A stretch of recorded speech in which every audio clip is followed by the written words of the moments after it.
teman-teman semua, selamat pagi, siang, sore, ataupun malam.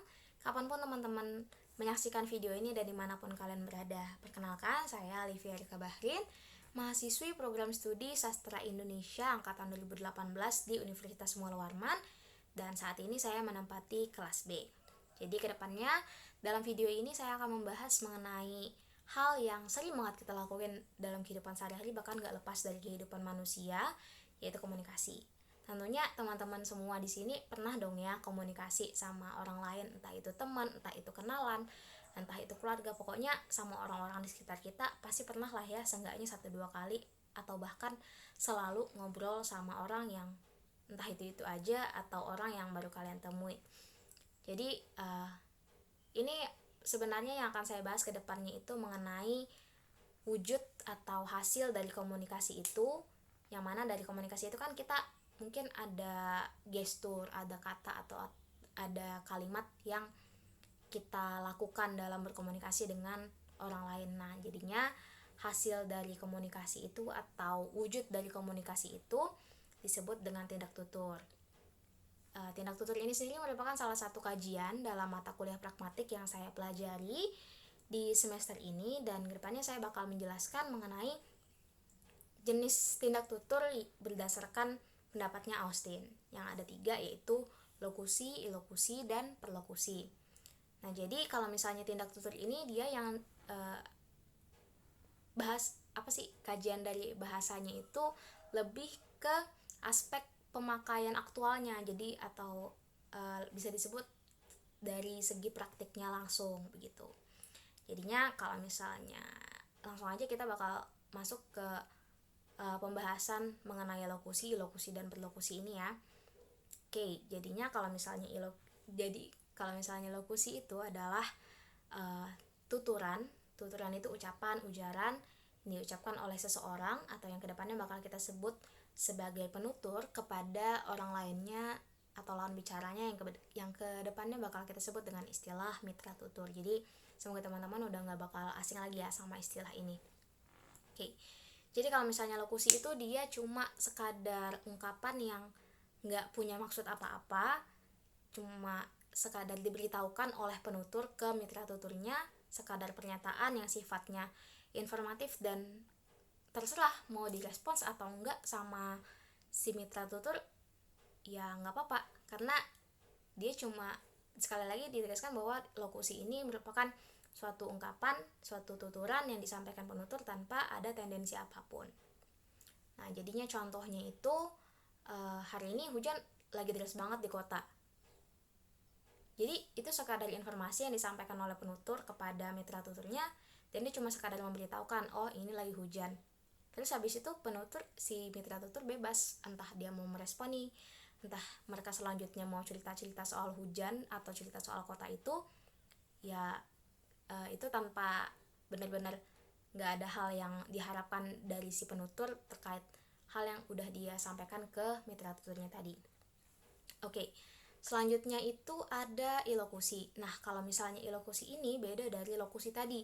Kalau lokusi tadi dia nggak ada tendensi apapun. Kalau ilokusi ini dia si penutur punya maksud tertentu yang pengen dia capai dari apa yang sudah dituturkannya, apa yang udah dia sampaikan ke mitra tuturnya. Contoh kayak, kamu mau makan nggak sama aku? Nah, itu kan udah jelas banget tuh si penutur ini dari apa yang disampaikan itu dia pengen supaya si mitra tutur ini bisa temenin dia makan. Ada maksud, tujuan tertentu yang pengen disampaikan sama si penutur ini ke mitra tuturnya, dan itu juga tergantung konteks ya. Jadi entah dia pengen apapun itu ya menyesuaikan dengan siapa yang dia hadapi dan kapan, serta hal-hal lainnya dimana dia mengungkapkan kalimat itu. Jadi ini suatu maksud, kalau misalnya elokusi ini maksudnya disampaikan secara eksplisit, secara gamblang, jadinya dari penutur ke mitra tuturnya. Kemudian yang terakhir itu ada perlokusi. Nah, kalau perlokusi ini benar-benar suatu hal yang disampaikan dari penutur ke mitra tutur, dan itu bisa mempengaruhi si mitra tutur, entah itu dimaksudkan oleh si penutur ataupun enggak. Jadi misalnya kayak penutur ini mengomentari apa ya, contohnya kayak akun Instagram kali ya. Misalnya seseorang tuh lagi posting instastory, kemudian dikomentari sama si penuturnya ini, itu kok rambut kamu gitu warnanya. Nah, jadinya walaupun dia ini sekadar komentar dan tanpa ada maksud apapun, mungkin bisa aja si mitra tutur ini nangkapnya, hah, rambut aku kenapa ya, rambut aku salah ya, atau gimana nih gitu. Jadinya ada perasaan-perasaan tertentu yang dirasakan si mitra tutur ini setelah penutur mengungkapkan ujarannya itu, walaupun ya mungkin si penutur nggak ada maksud apa-apa, tapi secara langsung nggak langsung ya itu mempengaruhi si mitra tutur ini. Terus habis itu contohnya lagi kayak ada orang lagi pacaran, terus habis itu si A sama si B, kita sebut aja si A sama si B. Jadi si A ini bilang ke si B, duh cuacanya panas banget nih, gila gitu.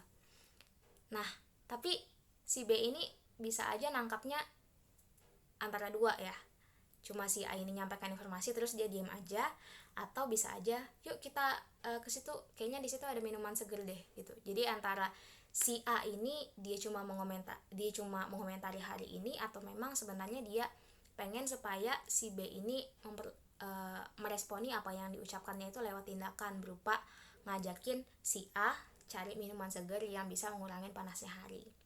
Jadi itu aja sih materi yang mau saya sampaikan pada kesempatan ini. Semoga ini bisa berguna buat teman-teman kalian dan buat teman-teman sekalian, dan semoga materi ini juga boleh bermanfaat gitu ya. Jadi teman-teman bolehlah nggak asing sama salah satu materi pragmatik, yaitu mengenai jenis tindak tutur berdasarkan penggolongan dari Austin berupa lokusi, ilokusi, dan perlokusi. Terima kasih, sampai jumpa.